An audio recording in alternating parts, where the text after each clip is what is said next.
Hello, on se retrouve, nous sommes mardi.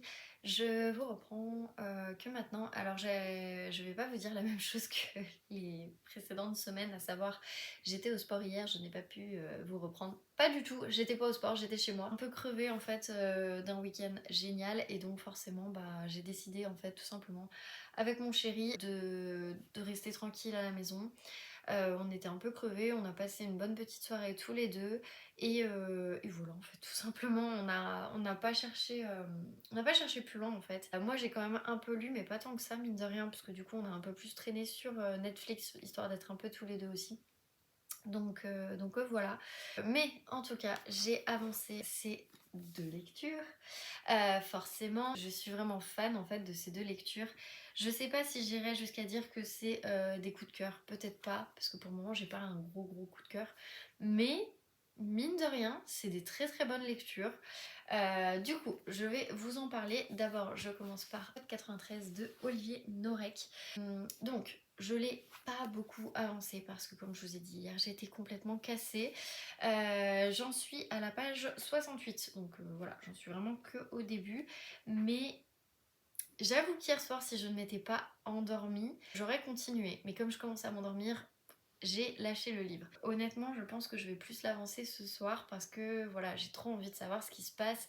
C'est vraiment une histoire, j'ai l'impression en fait de toujours avoir lu du Olivier Norek, alors que c'est que le premier, j'en ai jamais lu d'autres. Mais j'ai l'impression de connaître cette plume, j'ai l'impression de savoir à peu près où est-ce que l'auteur veut nous emmener, etc. Et même si j'en suis qu'au début, c'est fluide, c'est intense, il y a du rythme, il y a du suspense. Franchement, j'aime trop. Je comprends l'engouement du coup de Angie, donc Madame Chachali. Du coup, Angie, si jamais tu passes par là, mais je pense que je vais te le dire en privé sur Instagram. Mais si un jour tu passes sur une de mes vidéos, ce qui m'étonnerait, mais on sait jamais, eh bien merci. Merci vraiment, merci de recommander ce genre de livre. Tu en as tellement bien parlé dans un de tes vlogs que du coup voilà, j'ai eu envie de le lire et du coup c'est chose faite, je le lis et franchement je comprends mieux. C'est vraiment une plume que j'adore, qui est top en fait. Enfin, c'est dans tout ce que j'ai lu de polar, et j'en ai pas lu non plus des milliers des cents, mais mine de rien, dans tout ce que j'ai lu de polar, c'est vraiment ce genre de choses en fait que j'attends et du coup je suis mais comblée en quelque sorte. Ce que j'aime bien, c'est que on suit du coup le capitaine Coste, donc Victor Coste, qui en fait enquête sur ce qui est arrivé à bébé Koulibaly qui s'est réveillé sur la table de la morgue. Voilà, pendant l'autopsie, donc super, on s'y attendait pas. Et en fait, il va en même temps recevoir des messages un peu mystérieux qui sont anonymes et qui vont peut-être l'emmener aussi sur une autre piste, peut-être une autre enquête, on ne sait pas. Pour le moment, j'en suis là, donc je ne peux pas vous dire. Moi, ce que j'aime beaucoup, c'est que on en est qu'au début du livre, mais on a déjà un peu un sujet qui est dénoncé. Le sujet qui peut être dénoncé, c'est tout simplement le fait que des flics peuvent en avoir marre de travailler dans les banlieues et demandent à se faire muter et demandent en fait à partir et en l'occurrence ici à Annecy. Pourquoi? Tout simplement parce que je pense qu'être flic en banlieue c'est dur, c'est pas évident, on a peur pour sa vie, surtout quand on a une vie de famille, on n'a peut-être pas forcément envie de laisser sa famille dans l'incertitude de savoir si on va rentrer le soir ou non. C'est pas mal de choses comme ça et mine de rien, c'est hyper bien décrit, c'est un sujet qui je pense est important. J'ai pas mal de proches qui ont été flics, j'en ai même un qui a arrêté, qui a été mon directeur pendant un temps, quand je travaillais dans le loisir et mine de rien, c'est un sujet qui l'a vraiment forcé un peu à arrêter. Pas que les banlieues, mais le ras-le-bol général en fait, le fait de ne pas être aidé, on va dire, par aussi bien plus haut, donc tout ce qui va être hiérarchie, etc., par les moyens, donc aussi bien financiers que les moyens, les outils de boulot, en fait, tout simplement, qu'un flic peut avoir besoin, par les lois, par tout ce genre de choses et je trouve que c'est assez bien décrit, même si c'est qu'au début, c'est vraiment placé comme ça, c'est pas non plus toute l'histoire. C'est pas un spoil non plus parce que je ne suis pas sûre que ça aide sur la fin de l'histoire. Mais je trouve que c'est hyper bien placé en fait, c'est bien amené et puis après on va passer à autre chose, mais mine de rien, on se met à la place de ce policier. Et ça m'a aussi un peu émue parce que du coup j'ai repensé mon ancien directeur qui est devenu un pote. Ouais, du coup, rien que pour ça, voilà, je suis très contente de cette lecture. Je passe un super bon moment de lecture et j'ai hâte de savoir la suite, donc j'ai hâte de l'avancer ce soir. Désolée, je suis revenue, je suis allée me moucher. Désolée si je parle un peu du nez. En ce moment, les allergies, c'est pas ça. En plus, j'avais plus de traitement quelques jours. Donc là, il faut que j'aille à la pharmacie. Il me reste quelques cachets, donc je vais les prendre parce que là, on est vraiment sur un niveau d'allergie qui est juste horrible. Mais voilà. Désolée si je parle du nez. J'espère que ça s'entendra pas trop. Mais bon. Voilà. En tout cas, je vous reprends. Donc, je vous reprends pour vous parler en fait tout simplement du Serena Giuliano, donc de Mamma Maria, qui est encore une fois une pépite. Alors, j'irai pas jusqu'à dire que c'est un coup de cœur si je dois le comparer à Ciao Bella. J'ai préféré Ciao Bella jusqu'à maintenant. À voir après comment tout se termine. Mais en tout cas, j'aime ce livre pour plusieurs raisons et du coup, je vais un peu vous expliquer. Donc déjà, première chose, j'en suis ici pour vous dire que vraiment voilà. J'en suis à la page 128, donc j'ai dépassé en fait la moitié du livre. Il est vraiment très court, hein. Je crois qu'il me reste 100 pages en fait, donc techniquement demain il devrait être largement terminé, j'espère en tout cas. Tout ça pour dire que je suis vraiment à fond sur cette histoire pour plusieurs raisons. La première raison, c'est qu'en fait le personnage de Maria, donc qui tient le café Mamma Maria, et bien en fait ce personnage me fait vraiment penser à ma grand-mère, à ses sœurs, à des cousines. C'est vraiment la mamma italienne, celle qui va s'occuper de tout le monde, celle qui va s'occuper des histoires qui ne la regardent pas, celle qui va avoir des préjugés sur des choses mais complètement futiles. C'est vraiment la mamma italienne qui me fait vraiment penser en fait tout simplement à ma grand-mère. Du coup rien que pour ça déjà je suis fan. La deuxième raison c'est que l'Italie est vraiment parfaitement dépeint.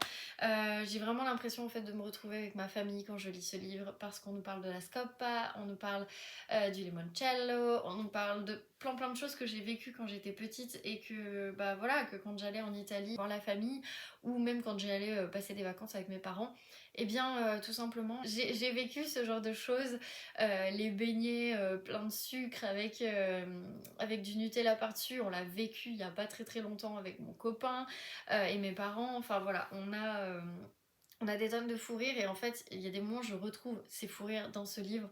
Je pense que celui-là je vais l'acheter à ma maman. Ouais, je pense que je vais acheter Ciao Bella et Mamma Maria, peut-être pour la fête des mères à ma maman, parce que là franchement je suis trop fan, vraiment trop fan de ces livres en fait, tout simplement. Ou peut-être que je lui prêterai, je ne sais pas, je vais voir. Mais voilà, du coup, vraiment, je pense qu'elle va rigoler de voir qu'il y a pas mal de situations où on se croirait. Après, il y a certaines choses qui sont tellement vraies. Par exemple, la différence entre le nord et le sud, parce qu'en Italie, il y a une sorte de rivalité. Alors, c'est pas non plus l'OM et le PSG, rien à voir. Si je devais comparer, pas du tout. Mais il y a quand même une rivalité. Le sud se croit meilleur que le nord et vice-versa. Et ils sont toujours en train de se comparer. Et ils sont toujours en train de s'engueuler. Bref, c'est assez marrant dans l'histoire. Et en fait, c'est ce qui est assez drôle, c'est que du coup, on a ce genre de choses puisque la belle-fille de Maria, elle vient du Nord, elle vient de Milan et elle a épousé son fils et Maria le supporte pas, tout simplement. Donc ça c'est le côté assez drôle. Il y a aussi, donc il faut savoir que dans ces livres on va suivre en fait Maria et puis on va aussi suivre Sofia. Donc Sofia qui est une Italienne qui a vécu en France, qui avait rencontré un homme dont elle était éperdument amoureuse et quand elle a voulu déménager en Italie et retourner dans son village natal, cet homme n'a pas voulu la suivre et du coup elle a tout plaqué pour revenir en Italie. Elle a gardé tous ses amis en France, etc. Mais mine de rien, elle pense encore à Geromeo, donc Jérôme. Mais voilà, c'est vrai que c'est assez bien raconté. Et Sofia, pour essayer de faire venir Jérôme en Italie et donc sur la côte amalfitaine, eh bien elle va lui écrire des mails où elle va lui demander de ne pas lui répondre et elle va lui écrire en fait tout simplement 10 mails avec une photo en mode un peu carte postale. Enfin, voilà, il y a pas mal de choses comme ça qui m'ont vraiment touchée dans ce livre, qui me donnent envie d'être cet été et de partir en vacances puisque du coup je vais en Italie. Alors je n'irai pas sur la côte amalfitaine, mais comme je vais aller dans les Pouilles, je fais un gros road trip en fait où je pars du nord, je vais jusque dans le sud et puis je reviens. Je vais passer par Rome, donc je ne serai pas très très loin de la côte amalfitaine, et puis je remonterai en fait vers tout ce qui est Sienne, Florence, Bologne, etc. Mais c'est vraiment des coins que j'adore en fait en Italie, que je connais depuis toute petite et que l'on va faire découvrir en fait tout simplement à mon copain avec mes parents. Donc voilà, j'ai trop hâte d'y aller. Et alors le dernier sujet et le sujet qui est hyper bien amené et qui me permet en fait de dire que waouh, ce livre est vraiment pas mal. C'est pas un coup de cœur, mais c'est vraiment pas mal et le sujet est très bien amené. C'est tout simplement la question des migrants. Cette question en Italie, elle fait débat dans la société puisque certains sont catégoriquement contre. Il faut savoir qu'en Italie, c'est l'extrême droite qui est au pouvoir et bah, ça dépend des régions. Il y a des régions qui en ont marre, mais parce qu'ils la subissent, et il y a des régions qui sont un peu plus modérées, on dira. Il est question de ça dans ce livre. Alors je sais que ce livre est tout petit et il parle de tellement de choses qu'on dirait pas, mais vraiment, il est question de ça, on ne s'y attend pas forcément, mais mine de rien, c'est oufissime. C'est oufissime la façon dont c'est décrit, la façon dont c'est fait, c'est une très belle histoire. Et c'est pour ça que ça, c'est pas forcément un coup de cœur, mais mine de rien, le sujet dénoncé est tellement fort. Puisque oui, en France, on a aussi cette question des migrants, mais on n'est pas autant impacté que l'Italie pourrait l'être, puisque l'Italie, bah, c'est le passage un peu obligé des migrants. Ils sont vraiment très fortement impactés. Ce qui fait que c'est compliqué et c'est une question aussi qui divise énormément la population, pire qu'en France. En France on en parle mais c'est plus dans les débats politiques. En Italie c'est vraiment plus que le débat politique. Donc voilà, et je trouve que c'est hyper bien amené. Donc voilà, il y a tout ça en fait dans ce livre. Ce livre il est tout petit mais il parle de tellement de choses que franchement j'adore. Pour cette lecture commune, donc Luciole in Books a organisé, donc Marie. Donc si jamais tu passes par là, encore merci de me l'avoir fait sortir de ma palle en fait tout simplement. C'est un très bon livre, c'est une très bonne lecture. Je sais que Marie, elle disait sur la conversation, et il y a pas mal d'autres personnes qui disaient qu'en fait, elles avaient vraiment du mal avec le personnage de Maria, mais c'est vrai que quand on a le côté italien qui est ancré en tout cas, et quand on l'a un peu subi en quelque sorte et qu'on sait comment c'est, bah mine de rien en fait on le trouve normal ce personnage de Maria, et je sais qu'il peut rebuter par contre, mais c'est l'italienne de A à Z, on peut pas mieux faire que ce personnage et voilà. Donc voilà, je suis juste fan de ce personnage, de ce livre, de tout ça. C'est deux très bonnes lectures que je vous recommande pour le moment. Peut-être que je vais être déçue, mais je vous dirai ça demain quand je l'aurai avancé, enfin je les aurai avancées. Mais pour le moment, non, c'est vraiment de super lectures. Je suis ravie de pouvoir lire ce genre de livre. Voilà, bah c'est tout ce que j'avais à vous dire. Je pense que c'est déjà pas mal pour un premier jour de vlog. Du coup, je vous laisse. Je vous dis à demain dans la suite de ce vlog. Sachant que, je l'espère, je croise les doigts, mais normalement, cette semaine, je vais pouvoir faire une dédicace d'un auteur que je ne connais pas du tout. Et voilà, il faut que je me renseigne encore un peu plus, mais vous verrez ça. Normalement ça se passe jeudi, donc je vous tiendrai au courant si j'y vais ou pas d'ici là. J'espère à voir, mais j'espère vraiment pouvoir y aller. Donc voilà. Du coup, je vous laisse là et je vous dis à tout de suite pour vous dans la suite de ce vlog.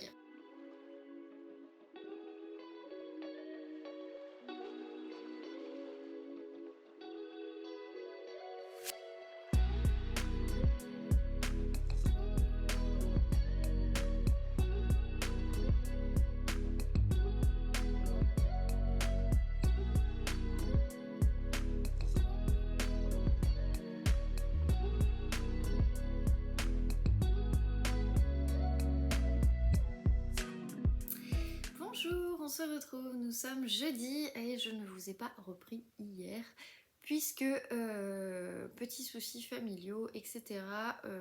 Pas forcément l'envie, pas forcément le mood, du coup j'ai préféré attendre et ça va beaucoup mieux aujourd'hui, donc je me suis dit que c'était plus intéressant pour vous de vous parler en fait aujourd'hui.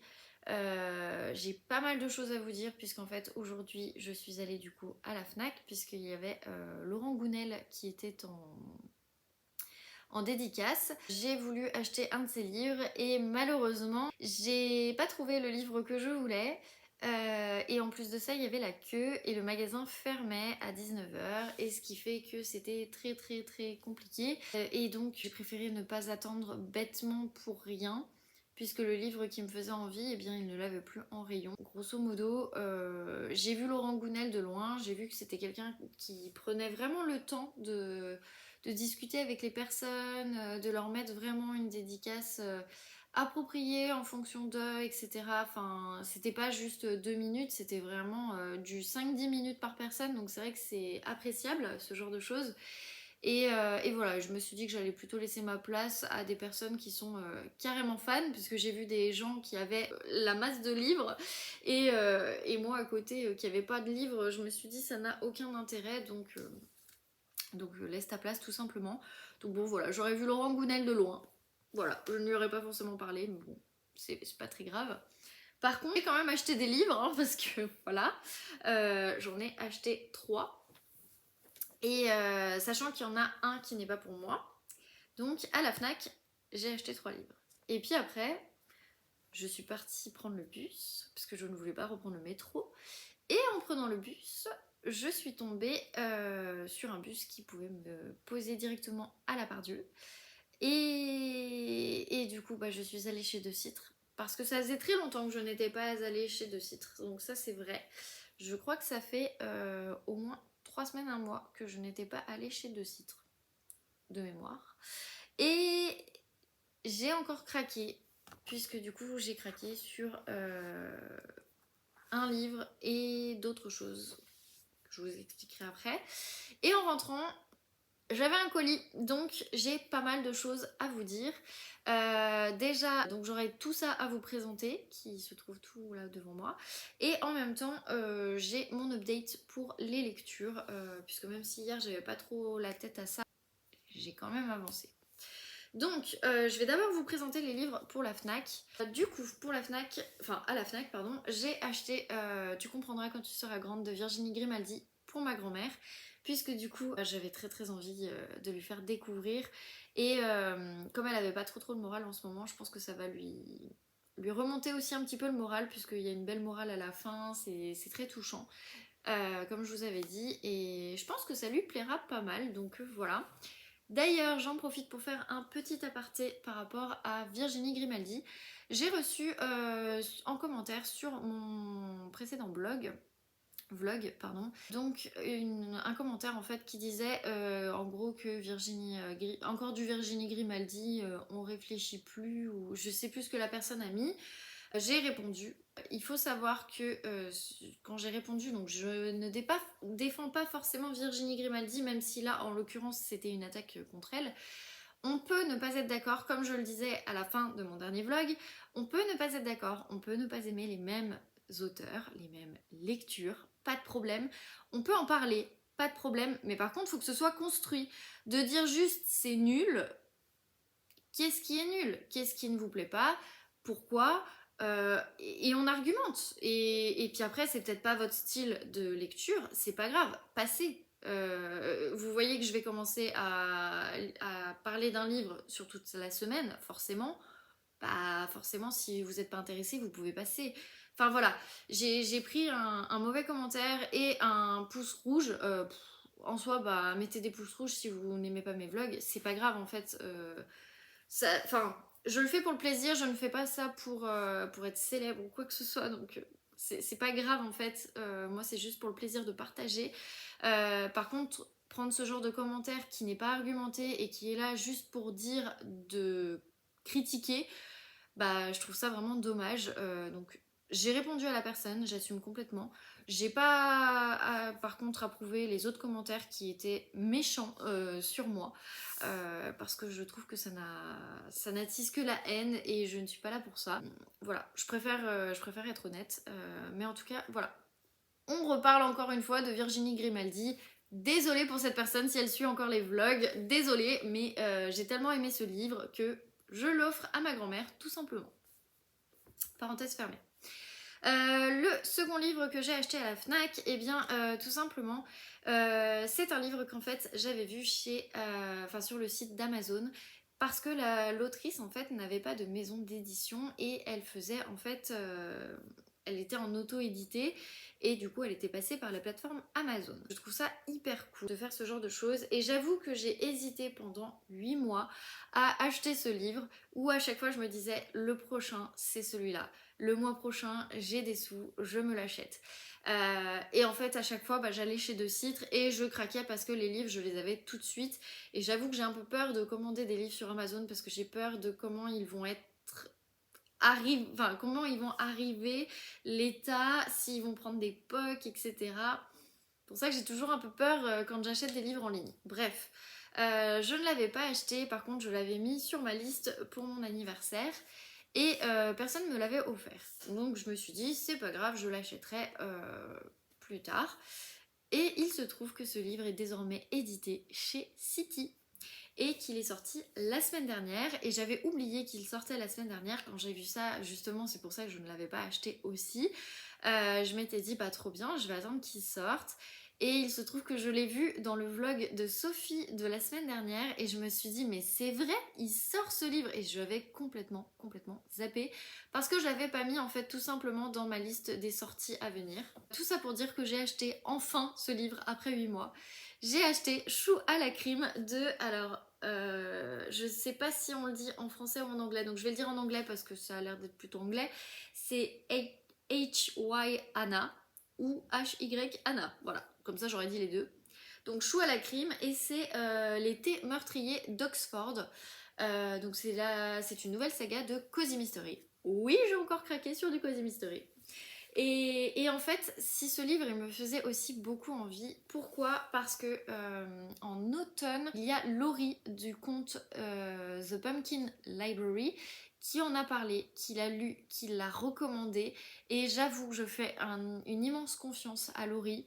En général, quand elle dit qu'un livre mérite d'être lu, qui lui a plu, alors qu'elle est très très critique, et ce n'est pas justement une critique de dire qu'elle est critique, c'est qu'au contraire, je trouve qu'elle attend tellement des auteurs que quand un livre lui plaît, c'est que vraiment le livre peut être très bon. Après, on ne peut ne pas avoir les mêmes goûts. Ça, c'est autre chose.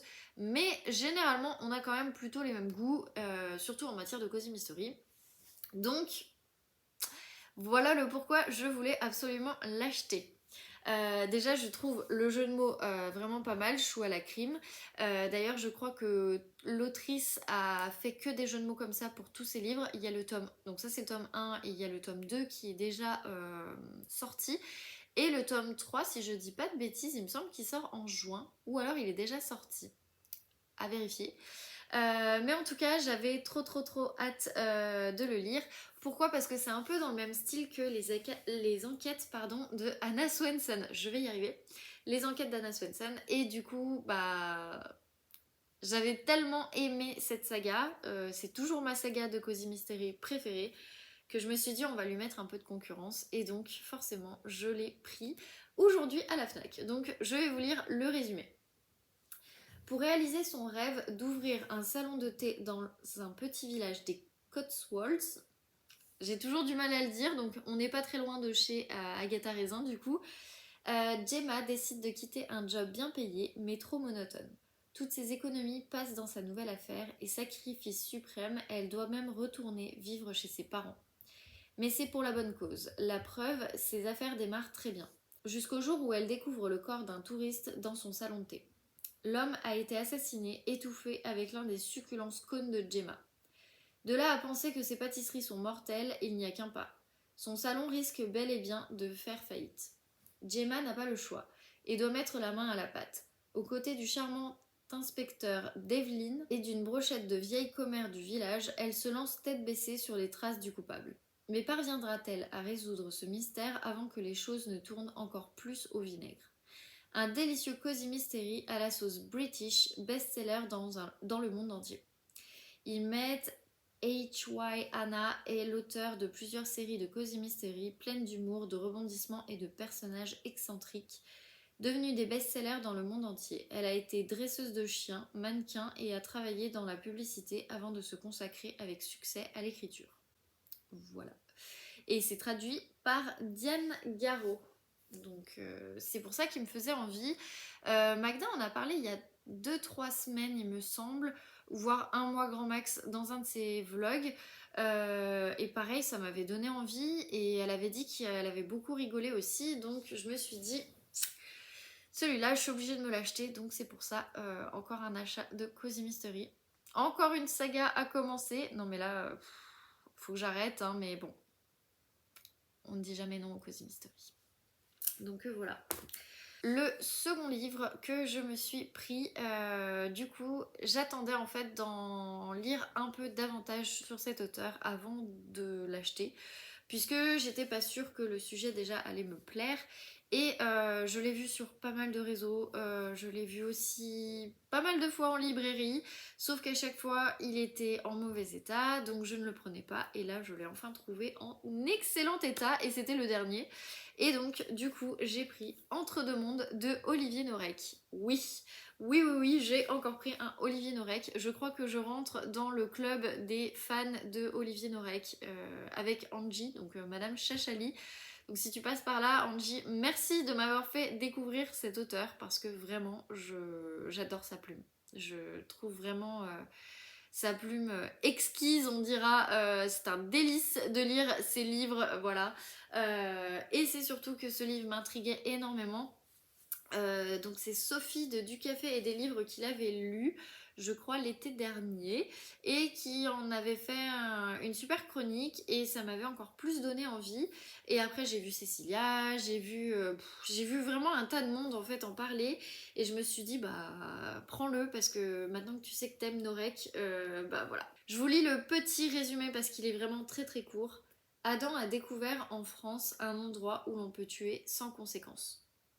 Voilà. Ça s'arrête là. Donc, pour vous expliquer un petit peu plus, il y a quand même des personnes qui ont mis des avis. Donc, il y a François Bunel, ou Busnel, je ne sais pas comment ça se dit, de la Grande Librairie qui met un polar sensible et saisissant. Sandrine Bajos du Parisien qui met un électrochoc, un excellent polar et un témoignage bouleversant. Personnages attachants, suspense, écriture fluide et efficace, ce polar est aussi un récit salutaire dont personne ne peut sortir indemne. Et enfin, Macha Seri de Le Monde qui a mis un récit réaliste et kaléidoscopique. Bref, le roman du coup il a reçu le prix du polar, les petits mots des libraires, le prix de la Ligue de l'imaginaire Cultura et le prix polar du Parisien. Donc ça a l'air d'être plutôt un bon roman pour avoir eu autant de prix. Il est pas très très long en soi, il fait... Ah si quand même en fait. Après les éditions Pocket, les pages sont vraiment très très fines. Ça c'est les remerciements. Il fait 371 pages et d'ailleurs j'ai oublié de vous dire mais celui-ci donc c'est un city, alors les city en général c'est écrit assez gros si je dis pas de bêtises. Oui c'est un peu c'est le même format en fait que Cadavre à l'écossaise, alors je l'ai pas, il est en face mais c'est le même format et pour le coup il fait il fait 298 pages, voilà. Donc c'est pas des très très gros livres en soi, mais enfin encore que celui-là oui. Mais après j'adore les éditions Pocket pour le fait que le livre il est souple. En fait de le lire comme ça et j'adore. Ça améliore le confort de lecture, c'est un truc de fou. Avant je faisais pas forcément gaffe, mais là maintenant... Donc voilà, mais je me suis pas arrêtée là, parce que sinon ce serait trop facile. Je suis aussi allée chez De Citre. J'ai pris un livre. J'ai pris un Cozy Mystery, forcément. J'avoue que celui-là au départ j'étais pas prête de me l'acheter parce que je me suis dit un Cozy Mystery qui se passe en France, j'avais un peu du mal. J'en avais discuté avec Laurie, j'avoue que pour moi les Cozy Mystery il faut qu'ils se passent en Angleterre, voire aux États-Unis pour les enquêtes d'Anna Swenson, mais à aucun moment je me dis qu'un Cozy Mystery peut se passer en France. Mais voilà, je me suis dit, on va lui laisser sa chance, et surtout parce que j'ai craqué sur la couverture. Voilà, faut le dire. Il est sorti cette semaine, je crois, si je dis pas de bêtises. Et du coup, j'ai craqué sur les enquêtes de Julie. Donc c'est le tome 1, le macaron meurtrier. Il y a aussi le tome 2, donc la couverture est verte, et je ne me rappelle plus, mais je crois que c'est marqué là, parce que j'ai eu du mal à savoir quel était le tome 1 et le tome 2. C'est ça, le tome 2, c'est le Karma Carnassier. Pas facile. Et je crois qu'on l'a en photo. Oui, on l'a en photo ici. J'avoue que j'ai craqué sur la couverture. Donc, c'est les éditions HarperCollins Poche. Dans le même style, dans les Cozy Mystery, vous avez aussi les Face Martin. Désolée, j'ai le livre en face. Les Face Martin. Et du coup, le corbeau d'Oxford, etc. Du coup, c'est écrit par Anna T. Drew. Anati Drew. Je vous lis le résumé. Julie a tout quitté pour revenir à Beldoc, son village natal au cœur de la Provence. Sa pâtisserie, sans gluten s'il vous plaît, a ouvert il y a peu. Entremets, génoises et cannelés affichent leur plus beau sourire pour appâter gourmets et touristes. Hélas, des grumeaux font leur apparition quand l'un des participants à l'atelier macaron s'écroule raide mort sur le plancher du labo. Si la gendarmerie conclut rapidement à un banal infarctus, le mal est fait, la réputation de Julie est ruinée. Or, pour une raison qui lui appartient, la jeune femme est convaincue que Maurice Sauve a été empoisonné bien avant de mettre les pieds dans sa boutique, et puisqu'elle n'a rien à perdre, elle décide de mener l'enquête. Pour l'aider, une équipe championne de l'amateurisme, une grand-mère excentrique, une sœur grincheuse, un sous-chef geek et un chien plus proche de Rantanplan que de Rintintin. Le meurtre, si c'en est bien un, a été exécuté avec précision. La pâtissière saura-t-elle résoudre ce crime parfait? Et donc, Virginie Monica de Babelio a mis c'est drôle, frais et ça reprend tous les codes du genre. Et j'avoue que ce résumé m'a fait un peu rire sur la fin. Le coup de Rantanplan et Rintintin. Après à voir, pour le coup je sais vraiment pas ce que ça donne. J'ai pas encore du tout vu de retour dessus. J'ai vu que des gens ont présenté la saga, mais j'ai pas vu de retour dessus. Donc ça pour le coup je pense que je vais le lire cet été, parce que ça me donne vraiment bien envie. Et du coup c'est un livre qui est pas très épais, parce qu'il fait 249 pages, donc c'est plutôt correct. Donc voilà. Du coup, j'ai acheté 4 livres. Enfin, 3 livres pour moi, mais 4 livres au total. Voilà. Bref, j'avais dit que j'arrêtais d'acheter et que je vidais ma palle. C'est un peu raté, mais bon. J'ai un peu plus de sous que prévu, donc je me suis dit, fais-toi plaisir. Donc voilà, il faut se faire plaisir aussi. Hein. Voilà. Tant qu'on est en paix avec sa palle. Voilà. Bref, chez De Citre, je me suis aussi acheté, et en fait c'est la nouvelle collection de Oxford, donc j'ai trouvé ça plutôt cool. Plus Exaconta, en fait ils ont sorti un peu une collection pastel. Donc je me suis pris pour 3,99€ une sorte de petite de pochette en fait, avec voilà, des pochettes plastiques. Pourquoi? Tout simplement parce que je vais en avoir besoin. Voilà. J'ai aussi pris du coup des fiches Bristol que je vais pouvoir en fait mettre dedans pour pouvoir réviser, et également un cahier. Alors pourquoi j'ai besoin de tout ça? Tout simplement parce que j'ai décidé de me remettre à mon code, puisque en fait j'avais décidé que je passais le code normalement cet hiver. Finalement ça ne s'est pas fait, et j'aimerais bien avoir le code au plus tard cet été. Pour être tranquille, pour pouvoir après passer la conduite, pour changer de boulot, etc. Là, ces derniers temps, j'ai été un peu plus remotivée à ça. J'avoue que c'est pas évident le soir de rentrer et de se mettre à réviser, etc. Les études sont finies depuis longtemps et j'en suis très contente, mais là, c'est vrai que de s'y remettre, c'est un peu compliqué. Bref. Dernière chose à vous présenter, et ensuite je vous donne mon update lecture. J'ai reçu la T-Box. Je l'ai ouvert hier, mais je l'ai gardé dans le carton. Voilà la bête qui est trop jolie, on dirait une peinture de Monet. Et je pense que c'est un peu fait exprès. Donc cette box, je crois qu'elle s'appelle Saga Familiale. Ah bah oui, bah voilà, le jardin de Claude Monet, donc oui, on est vraiment là-dedans. Donc, parce que j'avais pas lu le résumé. Alors, magnifique, coloré et généreux, le jardin de Claude Monet est un paradis de nature où le peintre aime convier ses amis. Rodin, Cézanne, Sacha Guilty, Clémenceau et bien d'autres artistes passeront de longues après-midi à Giverny pour refaire le monde. Observer, aimer et peindre, c'est aussi ce que Claude Monet veut apprendre à ses 8 enfants avec qui il vit dans cette belle demeure. La maison de Monet est un lieu de transmission où l'on aime se réunir autour de la table et se raconter de grandes histoires. La T-Box vous invite à boire le thé dans son jardin parfumé. Et donc c'est bien un des tableaux de Monet, c'est le bassin aux nymphéas qui est au musée d'Orsay et c'est une photo de Jean-Pierre d'Albera. Voilà. Franchement je la trouve vraiment très sympa, ça fait très box de mai je trouve, donc hyper cool.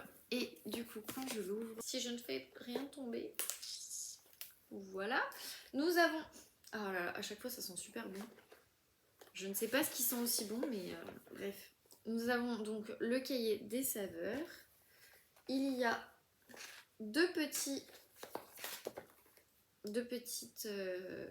grandes cartes en fait avec donc toujours l'illustration. Je vous montre la bête qui est bien fournie et là pour le coup je suis trop contente. Justine, si jamais tu passes par là, mais bon je t'enverrai un snap, mais il y a le thé que tu m'as fait découvrir, donc je vais le présenter maintenant. C'est la marque Pagès. Et je suis trop contente, c'est une marque qui est en fait qui vient du Puy-en-Velay et je suis trop contente parce qu'en fait elle m'a offert une boîte de thé que j'ai dégommée. J'en ai retrouvé l'autre jour chez Intermarché, j'en ai racheté et en fait c'est des tisanes de nuit et je l'ai pratiquement dégommée. Et là du coup je vais pouvoir goûter d'autres thés Pagès, je suis trop contente.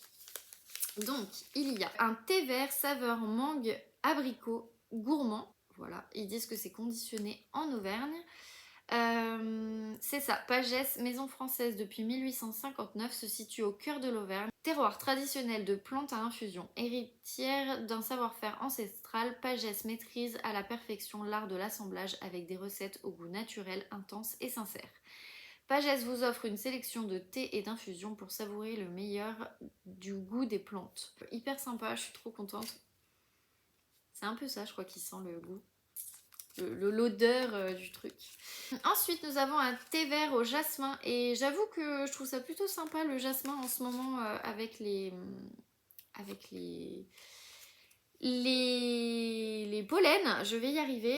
Donc, quand je vais aller voir Justine, je vais aller acheter s'il y a la fabrique, je sais pas si on peut, mais en tout cas s'ils ont une boutique, je vais aller faire une razzia là-bas. Il y a une infusion bio hibiscus et églantier, donc pourquoi pas. Et enfin, une infusion saveur yuzu mandarine acidulée. Non, ça, je le sens, mais c'est léger, mais c'est très acidulé par contre. Rien que pour ça, déjà, je suis ravie d'avoir eu cette box. Mais ce n'est pas fini. Nous avons eu, nous avec mon chéri, parce qu'il lui en beau aussi, du thé de chez Daman Frères, donc qui est une maison de thé aussi que j'aime beaucoup, que les grands-parents de mon chéri utilisent tout leur thé quand on va chez eux, c'est un truc de fou. Donc nous avons eu le Jardin Bleu qui est un thé noir aromatisé. Il y a Passion de fleurs qui est un thé blanc aromatisé. Il y a un Earl Grey, donc Earl Grey fleurs. Donc le Earl Grey étant un thé noir, ça je suis trop fan. J'ai presque fini tous les Earl Grey que j'ai. Et il y a un thé vert aromatisé printemps éternel. Je sais pas s'ils disent ce qu'il y a dedans. Non. Peut-être dans le cahier des saveurs. Thé vert printemps éternel. Donc ils disent que c'est un mélange de thé vert, de notes fleuries gourmandes et épicées, fleurs de cerisier, héliotrope et de rose, de l'amande et de la bergamote saupoudrée d'une pointe de poivre. Je pense que celui-là, j'ai beaucoup l'aimé. Ensuite, qu'avons-nous? On redescend dans la box. Alors, ah bah oui, C'est aussi pour ça que je suis trop contente de cette box. J'ai encore eu une marque qu'on m'a offert. Oui, on m'offre des thés que je ne connais pas. Et là pour le coup c'est mon frère et ma belle-sœur puisque j'ai eu les... Alors c'est des infusions. Alors j'ai eu 2 infusions de la marque Provence d'antan que j'avais déjà eu dans mon calendrier de l'Avent. On avait eu des infusions qui étaient mais vraiment trop bonnes. C'est pour ça qu'on les a terminées. Du coup là ça s'appelle Peintre. Donc je vais essayer de vous chercher à quoi c'est, puisque Peintre ça ne nous donne aucune indication. Oui, j'ai trouvé. Ah. Donc ils disent terre de senteur et de saveur, la Provence éveille tous les sens. La maison d'infusion Provence d'antan vous invite à la découverte des plantes biologiques du terroir. La nature se décline à l'infini. Alliant savoir-faire et subtilité, la gamme de tisanes Provence d'antan propose des recettes authentiques et gourmandes qui nous ravissent de leurs notes poétiques. Donc c'est une infusion à boire en soirée, 5 minutes d'infusion et à 95 degrés. Ils mettent peindre les charmes d'une vie simple dans un écrin de verdure, tenter de retranscrire l'éphémère si tant est que cela soit possible. En tasse, les peintres sont à l'honneur avec une palette de saveurs haute en couleurs. Camomille, thym, romarin, lavande et abricot ont été savamment mélangés pour obtenir cette délicieuse infusion.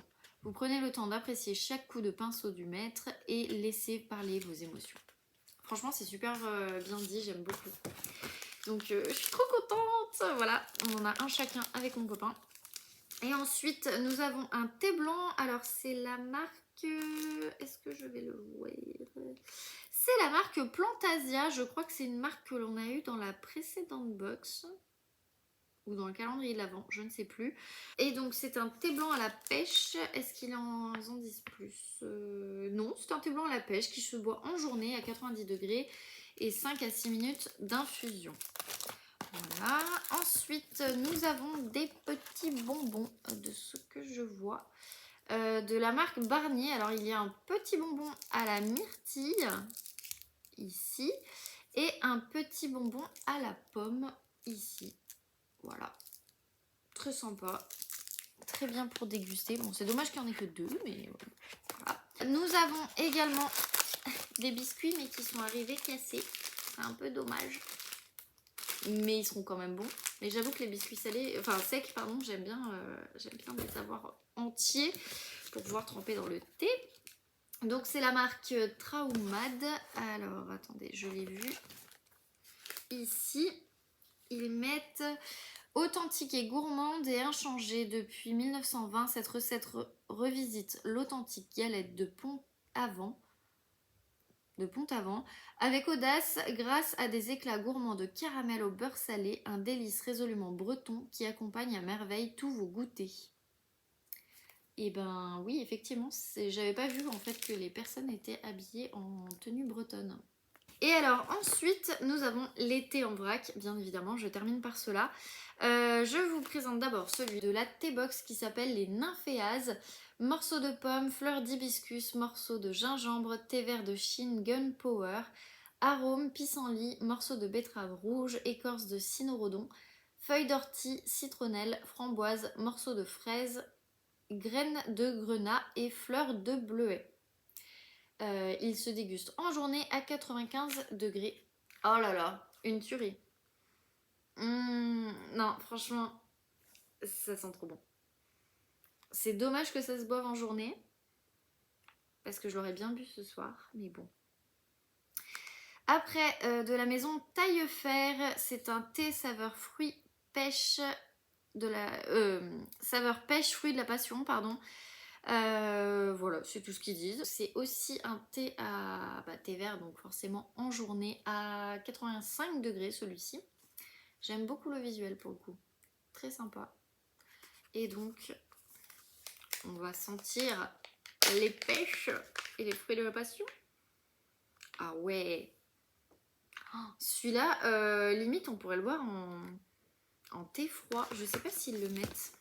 Bon bah non, ils ne disent pas. Et enfin, le dernier, c'est de la marque Chris Tease. Il s'appelle les roses rouges et donc c'est un thé noir, bergamote et pétales de rose. Donc pareil, en journée à 85 degrés. Très sympa aussi le visuel. Alors ça, je suis un peu plus sceptique. À voir, sinon je pense que je le passerai à ma belle-mère qui adore les thés à la rose. Et donc pour terminer aujourd'hui avec les lectures en cours, donc Code 93 et Mama Maria, je vais aller très vite. Code 93, je ne l'ai pas avancé, donc voilà, tout simplement. Et Mama Maria, je l'ai avancé, je l'ai terminé. Oui, oui, oui. Je l'ai terminé tout à l'heure. Je suis plutôt contente. J'ai vraiment eu l'impression d'être en Italie. J'ai plein de souvenirs d'enfance qui me sont revenus. C'est aussi le pourquoi j'aime l'Italie. Je considère que c'est vraiment mon pays d'adoption. Ma grand-mère est italienne, mon grand-père est italien et bon, même si ma grand-mère maternelle et mon grand-père paternel sont italiens. Et j'ai baigné dans cette culture italienne qui ne diffère pas non plus de trop de la France, mais qui diffère quand même sur certains points. Et en fait, on retrouve tout là-dedans. Donc si vraiment vous voulez connaître ce que c'est que l'ambiance d'un petit village en Italie, jetez-vous dans Mamma Maria parce que on y est vraiment. J'ai beaucoup aimé le petit clin d'œil au livre Ciao Bella dedans. Donc c'est pour ça que je vous conseille quand même de lire les deux dans l'ordre. Donc d'abord Ciao Bella et ensuite Mamma Maria. Parce que c'est vraiment deux lectures top. J'aime beaucoup la plume de Serena Giuliano.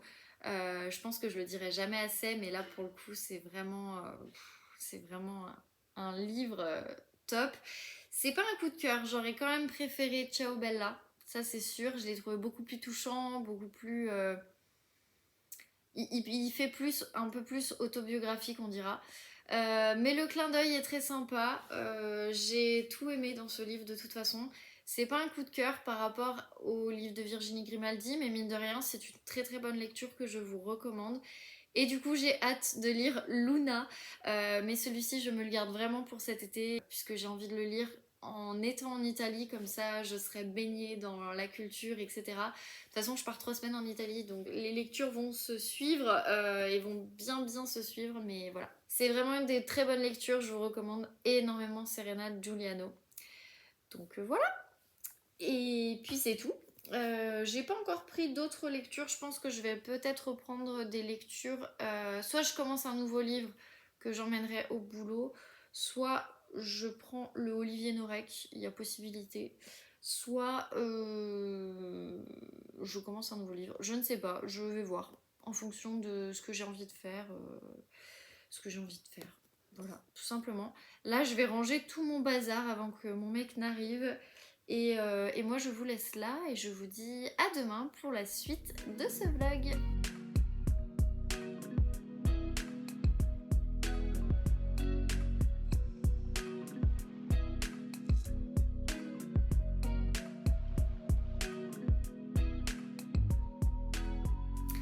Hello, on se retrouve, nous sommes dimanche et je n'ai pas pu vous reprendre avant, tout simplement parce que vendredi du coup j'ai eu pas mal de choses à régler avec mon frère et ma belle-sœur par rapport au mariage là, qui arrive en septembre, donc ils se marient eux, hein, c'est pas moi qui me marie mais voilà.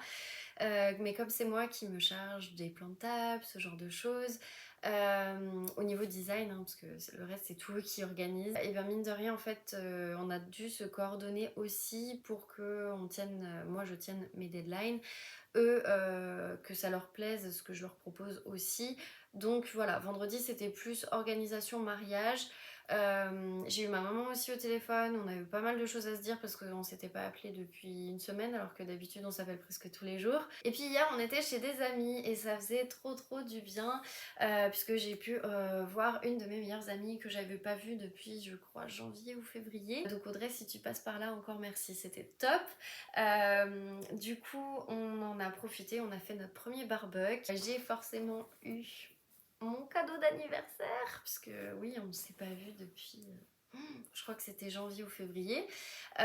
Donc voilà, ça faisait un petit bout de temps. Hier soir, on aurait dû rentrer et puis finalement, on s'est chauffé et on est allé à la grange. Donc vous verrez, je pense, une des planches que j'ai filmées, parce qu'après, j'avoue que j'ai pas pensé à filmer avant, tout simplement. Sachant que bon bah on était avec leur petit bout aussi, donc vous avez dû voir, mais on a joué à Croque-Carotte qui est vraiment très sympa comme jeu pour les enfants. Je trouve que c'est hyper cool et puis on passe un très bon moment. Donc voilà.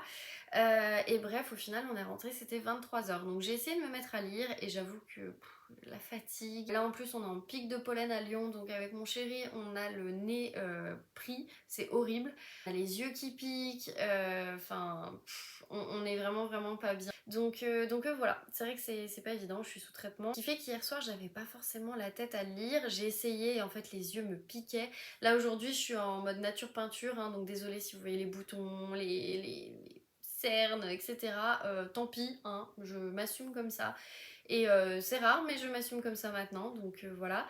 Mais effectivement, je laisse un peu ma peau respirer, je pense qu'elle en a besoin, parce que là, c'est vraiment pas facile. Bref, je vais du coup vous présenter les deux chefs-d'œuvre qu'elle m'a pris. Enfin, chefs-d'œuvre, j'irai peut-être pas jusque-là, mais en tout cas, les deux super lectures qu'elle m'a pris. Donc, on va commencer par encore un Virginie Grimaldi. Voilà. Je sais qu'il y en a qui n'aiment pas Virginie Grimaldi. C'est pas grave, moi j'aime bien sa plume, donc je suis trop contente qu'elle m'ait offert un Virginie Grimaldi. Donc elle m'a offert Chère Mamie au pays du confinement. Donc c'est en plus un mix avec les éditions Fayard et le livre de poche. Et en fait, c'est un livre qu'elle a écrit pour aider les hôpitaux de Paris et hôpitaux de France. Donc je vous lis le résumé, comme ça vous allez plus comprendre. Du coup, chère mamie, j'espère que tu vas bien et que papy aussi. Pendant 55 jours pour se protéger du Covid-19, nous avons dû rester confinés chez nous. J'avais besoin de conjurer l'angoisse, alors chaque jour je t'ai écrit. La vie se chargeait de me fournir l'inspiration et je ne manquais pas de grossir le trait pour te distraire, pour me distraire. Aujourd'hui, je vais partager ces lettres avec tout le monde. C'est très émouvant de penser que l'on a tous vécu la même chose au même moment.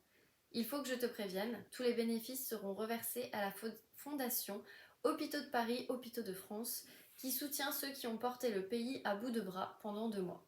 C'est un moyen de se sentir un peu utile après s'être trouvé bien impuissant. Gros bisous à toi et à papy, Ginny. Depuis 1989, la fondation Hôpitaux de Paris, Hôpitaux de France œuvre pour améliorer le quotidien des personnes à l'hôpital. Donc déjà, je trouve que de faire ce genre de choses pour aider les soignants, c'est vraiment top. Ça, je trouve que vraiment le geste est vraiment super. Je ne savais pas, mais j'ai appris que Virginie Grimaldi est l'autrice la plus lue en France. Donc ça, c'est toujours très cool à savoir. Moi, j'avoue que j'aime beaucoup sa plume. Je sais que là, il y en a certains qui n'aiment pas. Bah désolé, on en parle encore. Et puis on en parlera encore sur cette chaîne, puisqu'en fait, c'est vraiment une autrice que j'apprécie beaucoup en termes de plume. Donc je ne vais pas me cacher d'en parler, tout simplement parce que des personnes trouvent ça nul et non réfléchi de ce que j'avais eu comme commentaire. Il me semble que c'était comme ça. Donc, moi, ce que j'aime beaucoup dans ce livre, je l'ai un peu feuilleté parce que je trouvais qu'il était très dur en fait. Et en fait, c'est parce que les pages sont pas comme les autres. Donc on a en fait tous les jours. Donc on a par exemple le 11 avril 2020, la petite lettre, une photo qui illustre et la lettre se poursuit ici. Et du coup, on a donc Ginny, donc je pense que c'est le surnom de Virginie Grimaldi. Et en fait, à chaque fois, confinement, jour 30, etc., etc. Confinement, jour 7, ressenti ne se prononce pas, par exemple.